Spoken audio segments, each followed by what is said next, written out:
Good morning, everybody. I'm Jen Pollock from KSS, and I just want to thank you so much for being here with us today. I know that this is a challenging time, that there's a lot going on, and we really appreciate you taking a few minutes out of your busy day to be able to go through this information with us.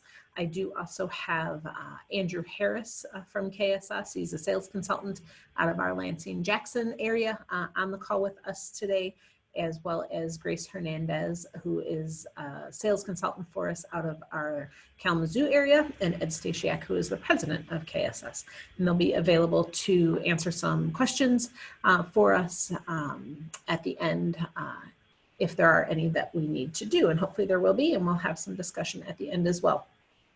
So as we get going today, there's a couple of different things that we're going to cover in our presentation today.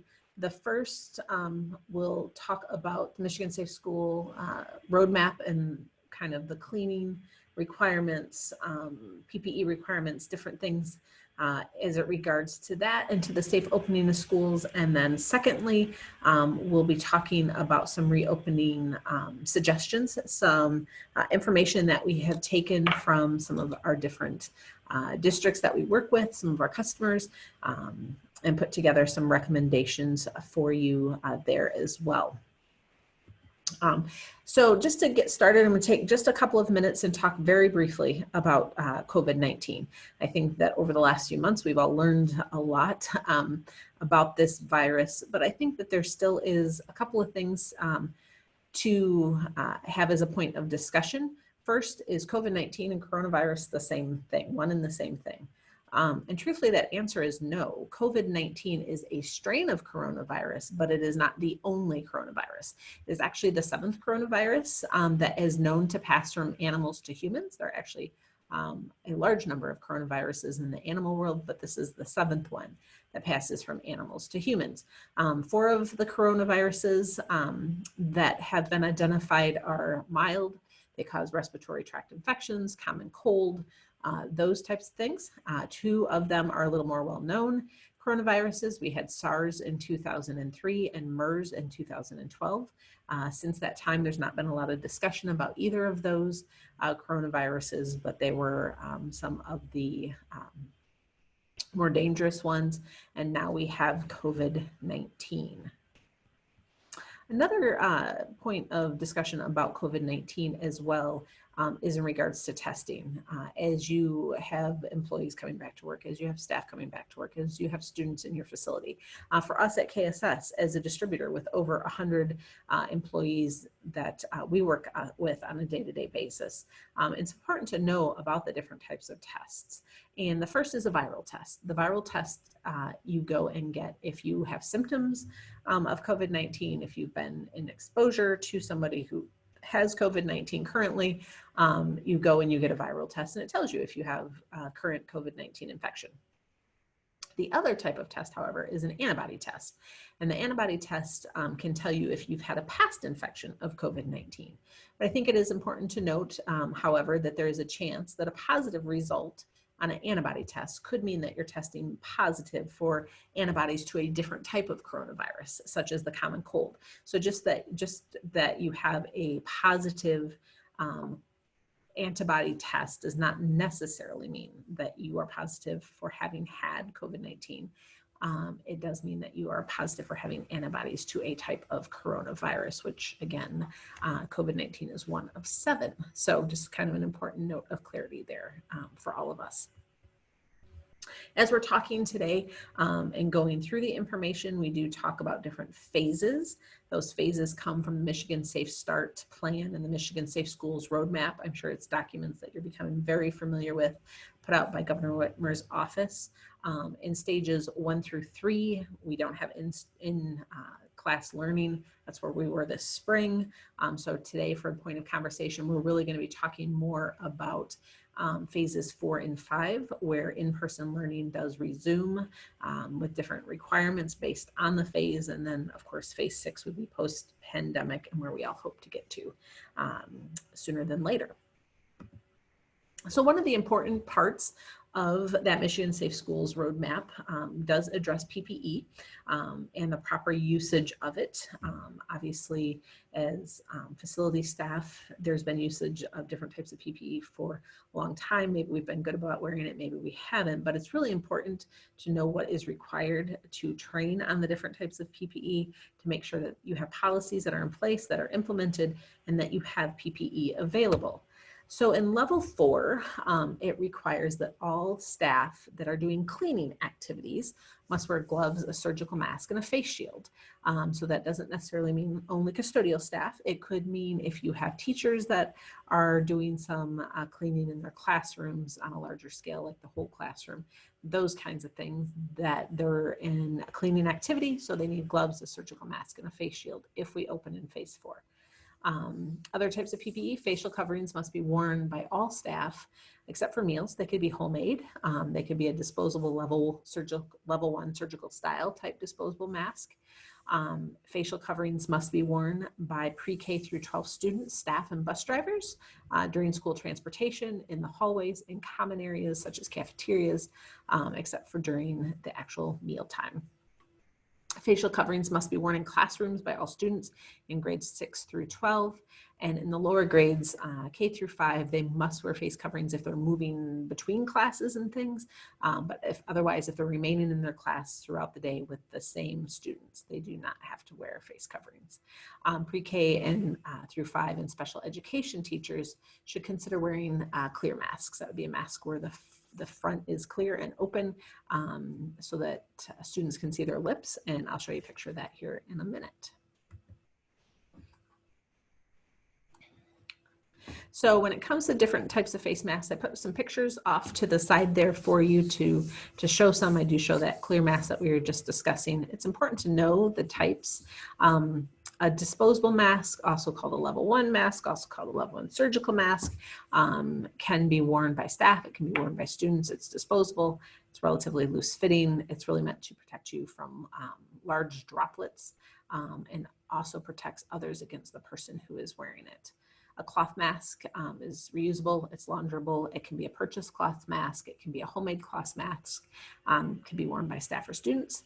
And then a face shield would be a full face covering, and again in level 4 required for people engaged in cleaning activities that protects your eyes, as the eyes can be a portal of entry for a virus. And so it's covering the eyes as well as the nose and the mouth. It can be worn by custodial staff or anyone cleaning public space and food service staff. A few other types of masks. There is a clear mask, again, for special needs of pre-K classes so that they can see their mouth. And then there's surgical masks. There is a true surgical mask. Those are the ones that are cleared by the FDA for medical use, a little bit higher filtration. And those are meant to be for medical use and not to be used in a school setting. And then there's an N95 mask. Those are tested and approved by NIOSHA. They're very close fit. They're very high filtration, mostly used in medical and construction type fields. However, there's recommendation to use those when using an electrostatic sprayer, which we're going to talk about a little bit more. And that's where an N95 mask would come into use in your world. And then there's a KN95 mask, which is an N95 type mask, just made in China instead of here, and it is not NIOSH approved.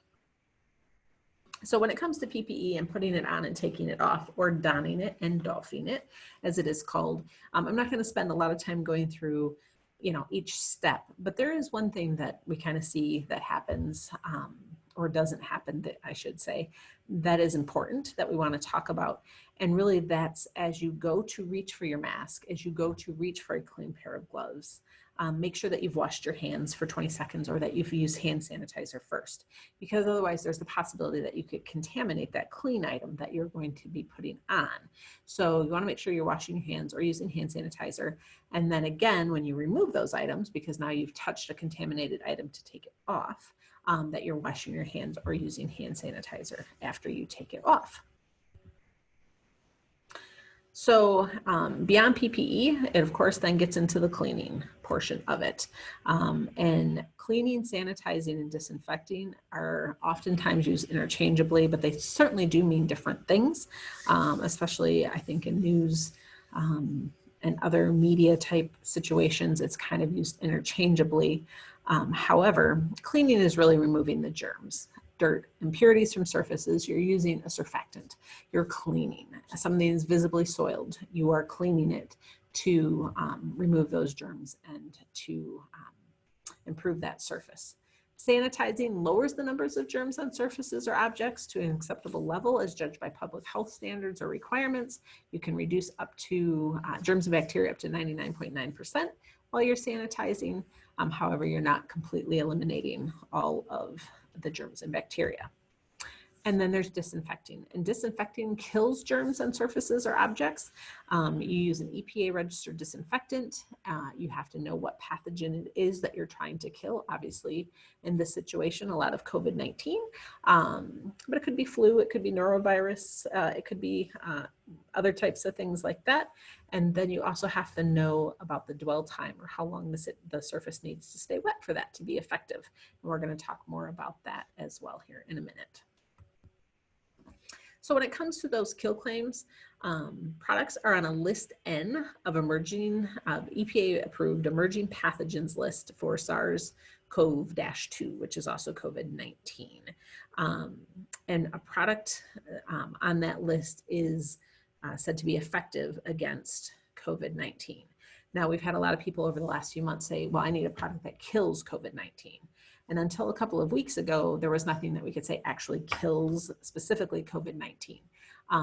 There has since been a couple products that have been approved with a true kill claim against COVID-19, a Lysol disinfectant spray and Lysol disinfectant max cover mist.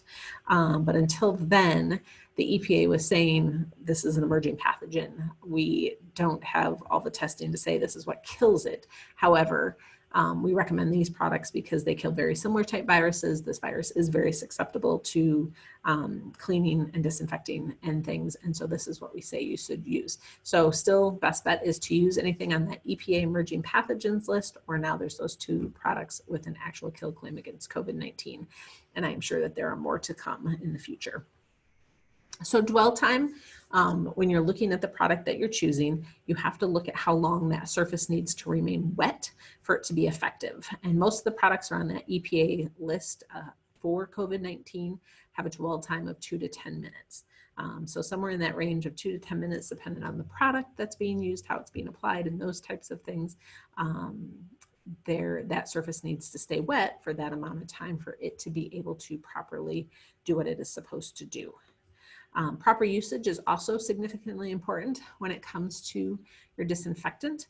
The label is actually considered a legal document, and if it doesn't state that it is to be used in a certain type of application, electrostatic spray, fogging, misting, a pump-up sprayer, it cannot be used in that way. So the EPA has not registered for it to be used in that way. It has not checked the safety or the efficacy of it to being used in that way. And so that is where the proper usage is so very important. You know, as we continue to get closer to opening and we're talking more and more with staff and community and things, it's a little bit of wordsmithing, but kind of working to using the word sanitizing versus disinfecting. We're not saying you shouldn't disinfect. You should disinfect the surfaces. You should be following dwell times. You should be using an EPA registered product and disinfect the surface. However, we can call it sanitizing, and that is still correct as far as the fact of just verbiage goes. So if you look at phase 4, frequently touched surfaces include light switches, doors, benches, bathrooms must undergo cleaning at least every 4 hours with either an EPA approved disinfectant or diluted bleach solution. Libraries, computer labs, arts, and other hands-on classrooms must undergo cleaning after every class period with an EPA approved disinfectant or diluted bleach solutions. Student desks must be wiped down with either an EPA approved disinfectant or diluted bleach solution after every class period. So again, we're not saying don't disinfect, but between every class period, are we allowing everything to sit for the full 10 minutes or what that dwell time is? Hopefully, but if not, and something's getting sprayed and wiped and those types of things, you're sanitizing. And so this is just where that verbiage, I think, becomes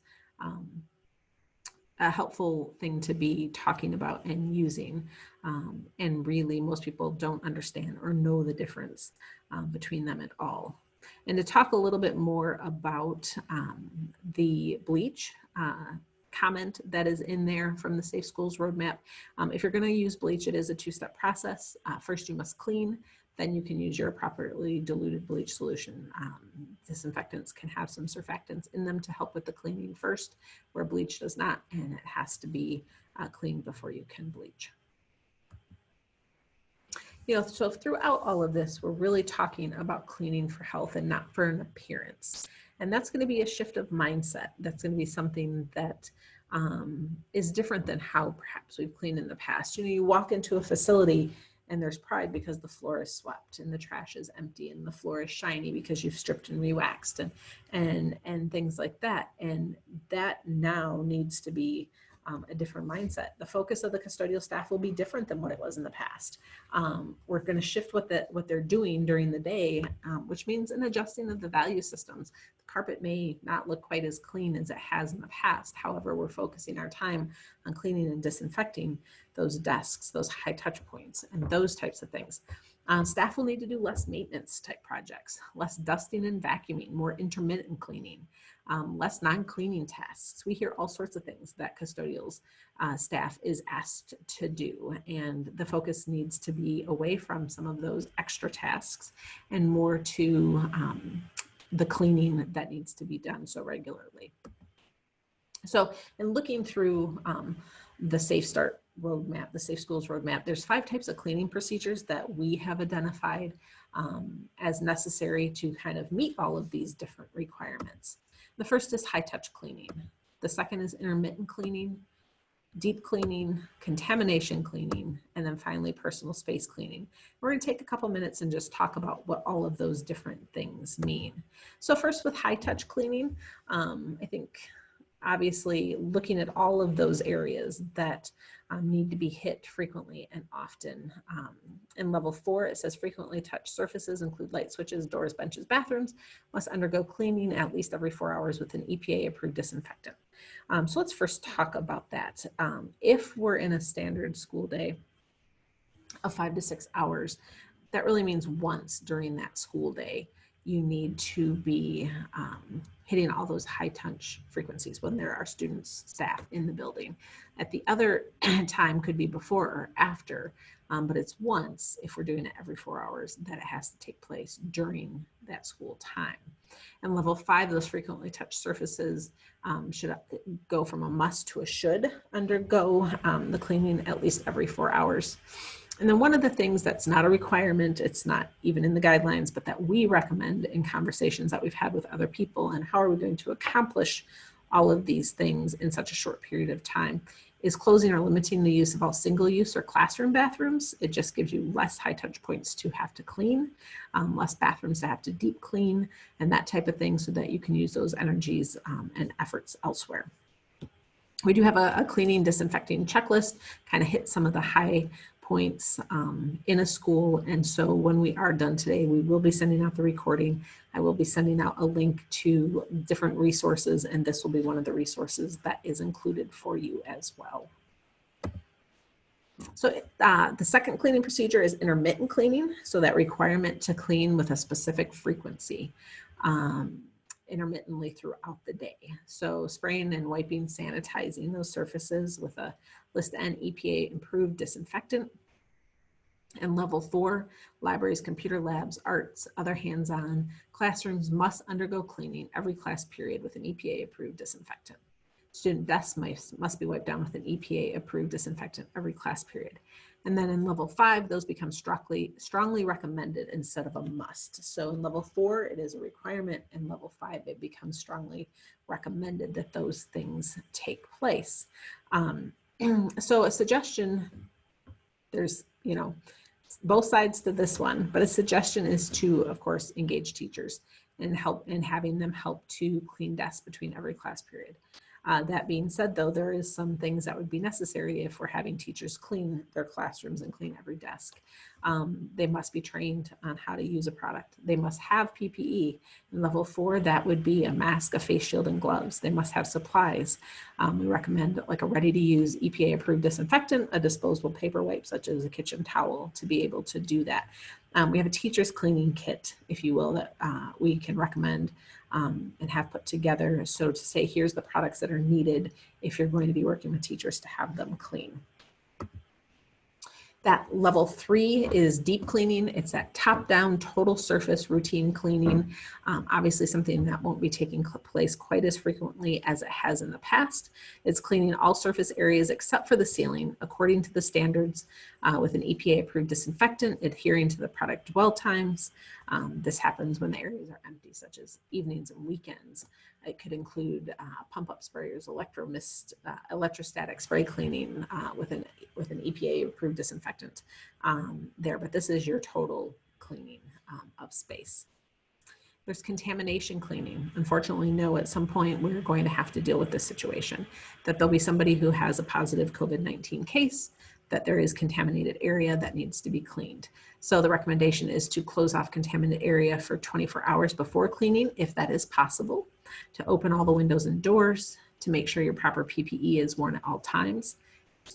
That's a good idea in every cleaning situation, but especially in this one. Deep clean the area, as we just discussed, and then additionally, disinfect with an EPA-approved disinfectant.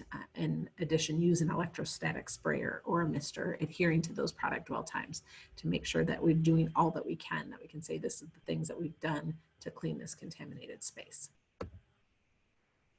And then last on the 5 different procedures is personal space cleaning. This is non-public areas. This is staff responsible for their own work area. So it's a teacher in her own desk, just her desk, a personal office worker and their desk, just their desk. And so it's not required to wear PPE in this situation. It's one small space, but they still need a product and they need training. So recommended a pre-treated moistened wipe, such as a Clorox wipe when they do become available.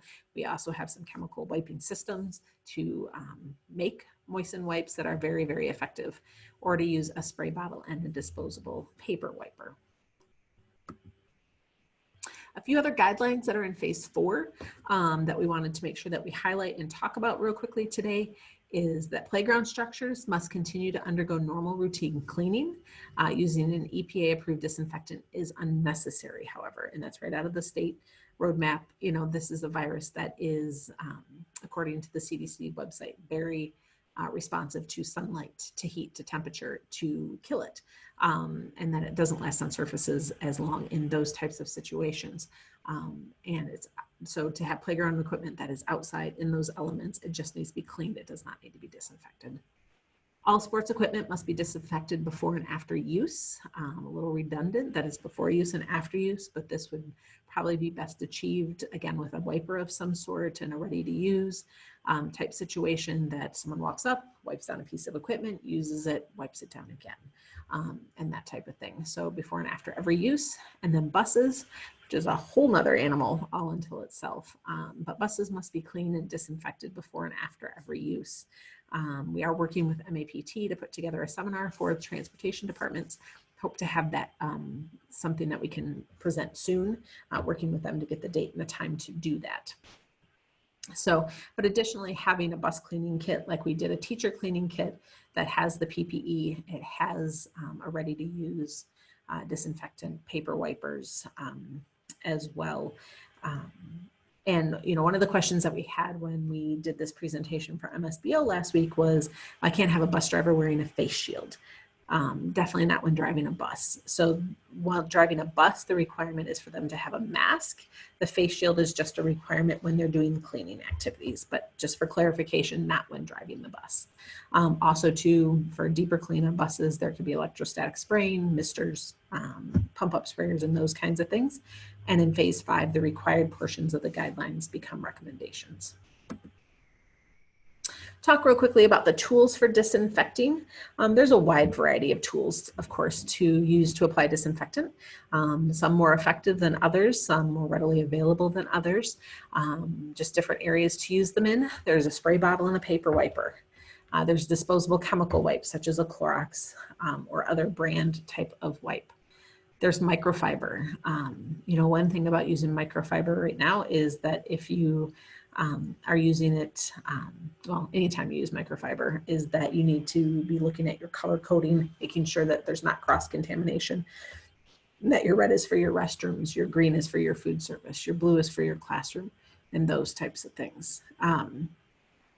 There's charging buckets and hand tools, an effective and quick way to be able to cover a bit of space in a shorter amount of time. Pump up sprayers, hands-free restroom cleaners such as our Hilliard C17 restroom cleaner, which is a great piece of equipment to allow to be very fast and effective in restrooms. We have the Clorox T360 electrostatic sprayer, as well as other types of misters and foggers. So I'm going to take a minute just to show you a video that we have that just talks about the different type of spray application. It really just shows what a different spray pattern is, whether you're using a trigger sprayer, a pump-up sprayer, another type of like handheld electrostatic sprayer, or a Clorox T360, just to show you some differences. It's very short, it's 1 minute and 41 seconds, but I think a couple things to just really make sure we note on that is that the product must be labeled specific to electrostatic spraying, as we have talked, and then also the use of an N95 mask when using an electrostatic sprayer. So we're going to take a minute and just watch this video.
So I think that's just a really good video to highlight those differences in spray pattern, depending on the tool that you're using, how effective they can be, how much product is getting down, how you're covering something, and how, you know, especially in circumstances of contamination or things like that, that using something like a Clorox T360 can be highly effective and provide great results. One of the other things that is so important during this time is consistency. You know, it is a time where there's so many questions, so many unknowns, but having consistent procedures, consistent products that you're using to do staff training, to have things like job cards are just so very important. And that's where we're here at KSS to partner with you to help provide training, to provide support. We have job cards like this available that take you through and say, you know, if you're in a restroom, here's the things that you need to do to clean that, steps 1 through 10, very specifically.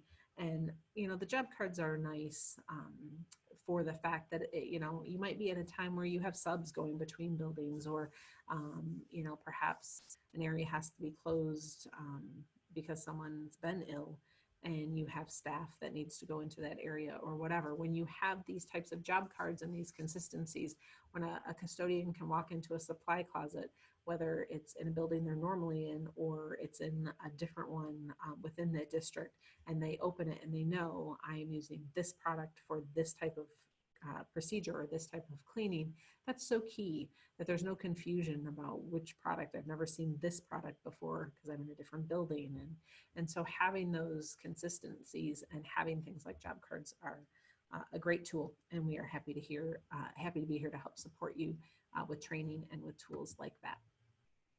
One of the other things that we hear a lot about, of course, is hand hygiene. Hand washing is one of the most effective ways to stop the spread of this disease.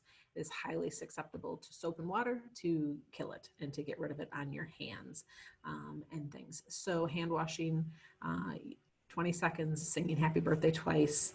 Those are things that we hear frequently. But the other part of that, of course, is hand sanitizing.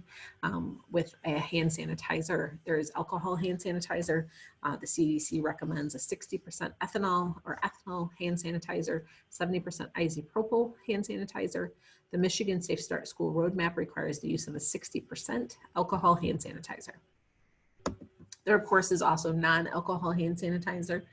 I'm probably going to butcher it. I always do, but it's benzalkonium chloride hand sanitizer, which is non-alcohol, and it's deemed eligible by the FDA as an acceptable hand sanitizer.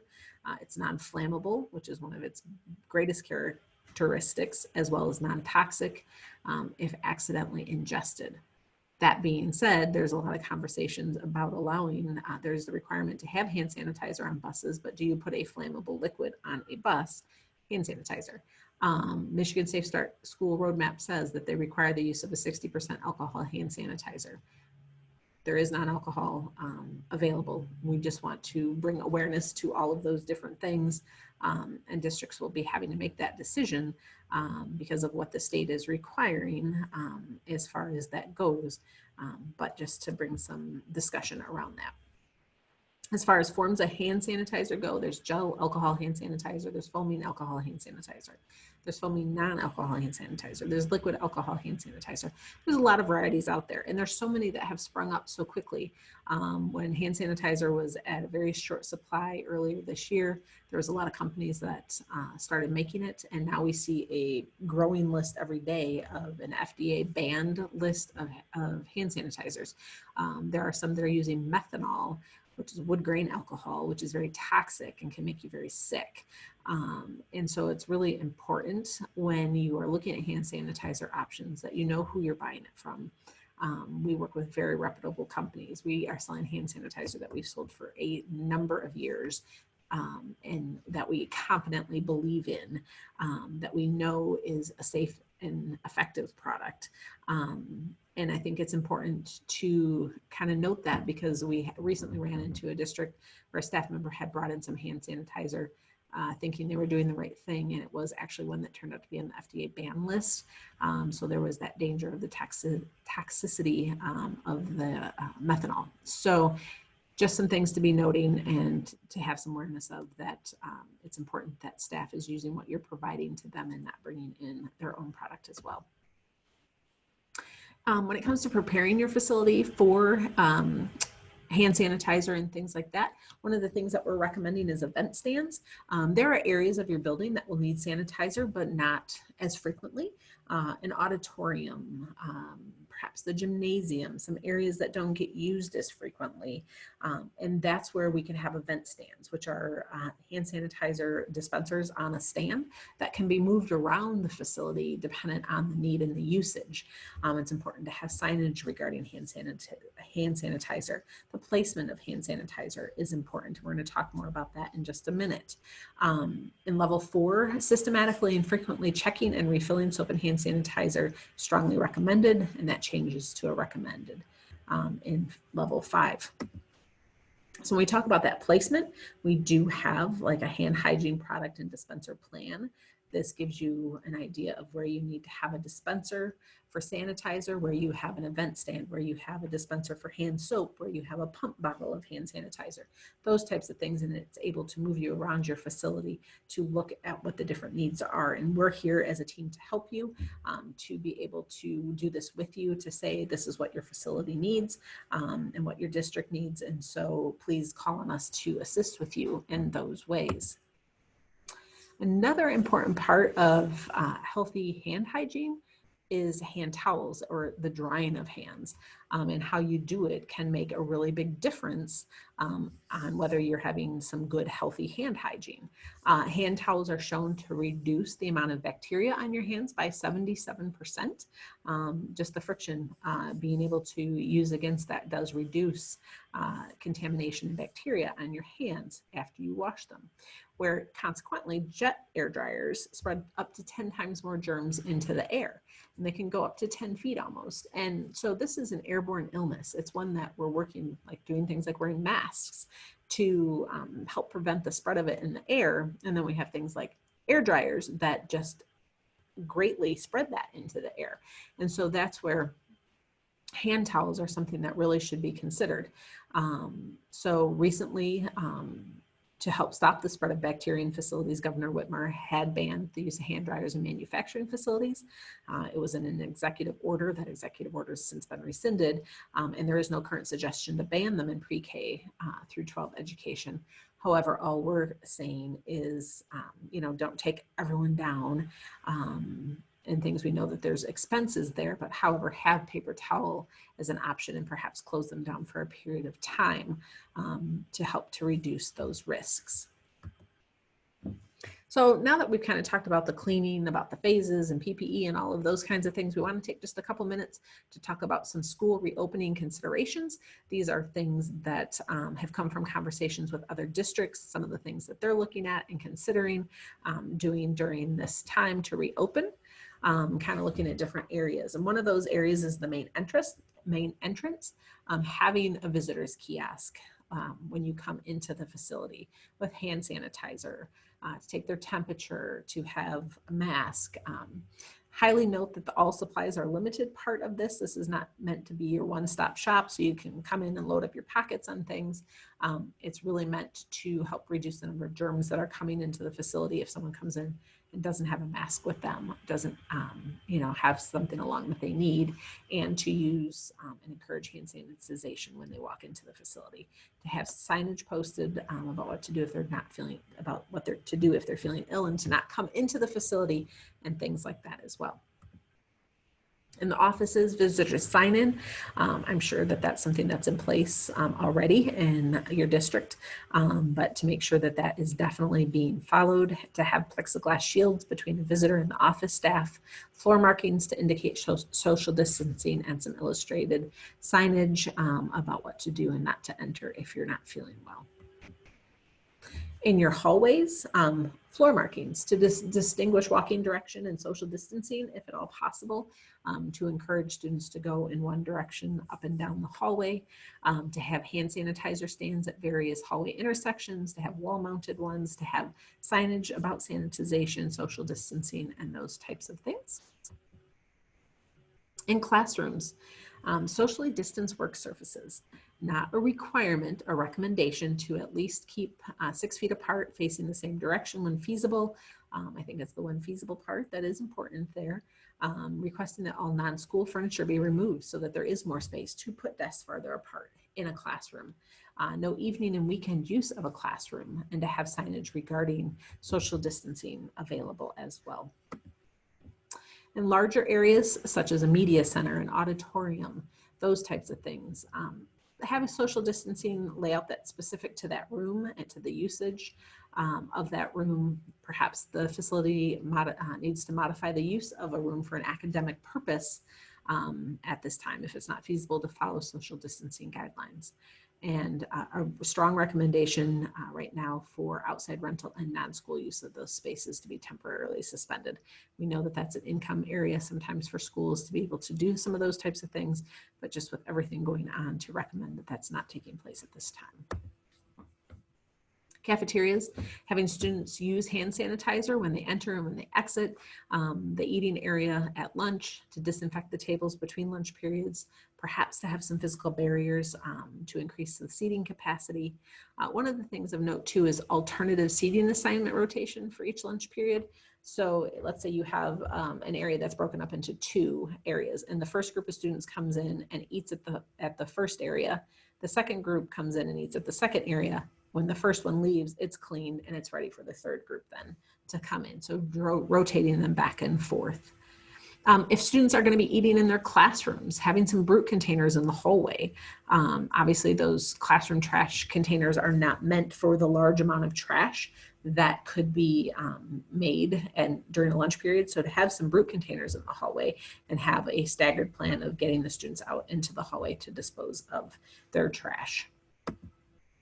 So here's a couple examples that were shared with us by a school of what it would look like if they were to reduce from having 16 students at each table to 3 students at each table, that 80% reduction, and what that means for a lunch period. And a secondary cafeteria example kind of following the same thing, and it's a 65% reduction of what that capacity would be. In restrooms, one of the things is obviously to limit capacity. Restrooms are small spaces. You might need to rotate some type of, bathroom situations as far as between classes and things like that, limiting the capacity. Again, that recommendation of closing or limiting the use of all single-use or classroom bathrooms because of the high-touch cleaning frequency that is needed. Perhaps having social distancing between the sinks, having signage about hand washing, and those types of things as well. The playground, making sure that they're hand sanitizing, kids are hand sanitizing before and after use of the playground. Again, those playground structures must continue to undergo normal routine cleaning, but using an EPA registered disinfectant is unnecessary. Have social distancing on the playground and limiting the numbers of kids that are out at one time. Transportation, coming back around to transportation. Again, these are some just suggestions from other districts that we've been talking to. There are a few requirements that we've highlighted that come from the Safe School Roadmap, but encouraging social distancing at bus stops. And in phase 4, the use of hand sanitizer before entering the bus is required, and hand sanitizer must be supplied on the bus. And so if you look here, we've taken a couple pictures of some dispensers that we've recently installed on a bus to show what that could look like for your district. Obviously promoting good hygiene, face coverings are required on transportation for pre-K through 12 and staff during the transportation. It could be homemade or a disposable level 1 basic mask.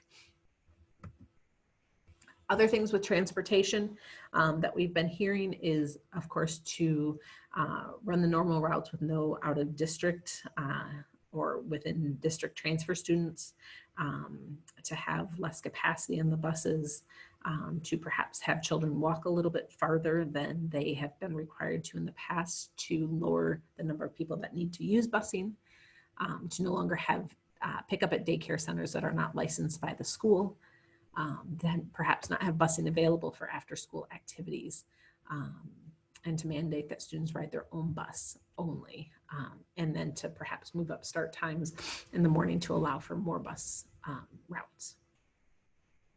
A few other precautionary measures. There is no mandate or requirement to close your drinking fountain.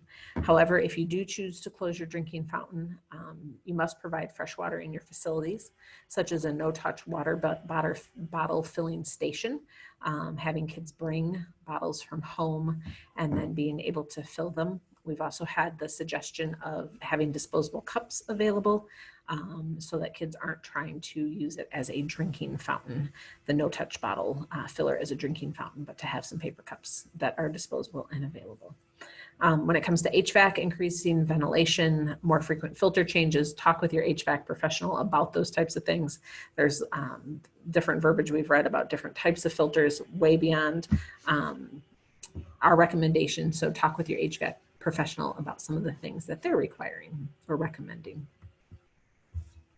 So before we kind of wrap it up, just to talk a little bit about supply chain. Obviously, that has been something that has been a big question from a lot of people throughout all of this.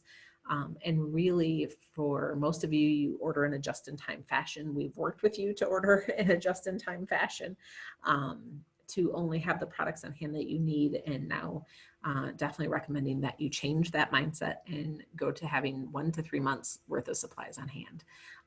There has been some vital shortages throughout this pandemic. There will continue to be some. Things that were hard to come by earlier, hand sanitizer, we now have readily available. But being prepared to having the supplies at hand, allowing us to work with you, or having a trusted partner will help you to have what you need when the time comes. There are still a few current supply chain concerns. Glove supplies. Gloves is a nationwide shortage. They come mostly from China, and that's very difficult. It's not only the United States that's using more, it's the whole world is using more gloves. It's definitely something that not only are supplies in shortage, prices continue to go up as well. We're working very diligently with lots of different manufacturer partners that we have to be able to source them and to get them in. However, that will be an ongoing challenge, I think, for some time. Electrostatic sprayers, such as the Clorox T360. We are getting at KSS Clorox T360 in. However, it is more of a steady trickle than a rushing river as far as that goes. But that is something that will continue to come in at a slow rate for some time. Trigger sprayers. Who would have ever thought that a little plastic trigger sprayer would be a valuable commodity? However, it is. And so we just are working through that, and I'm working to bring in many trigger sprayers. However, value what you have, make sure they're not getting thrown away with a bottle, and that you are taking those and holding onto them. Hands-free soap and sanitizer dispensers, also in shortage, as well as moistened disinfecting wipes, such as a Clorox wipe. We all know the challenges there. It stems from a substrate problem, the actual fabric material, if you will, that is used to make the wipes, as well as the containers that the wipes go in.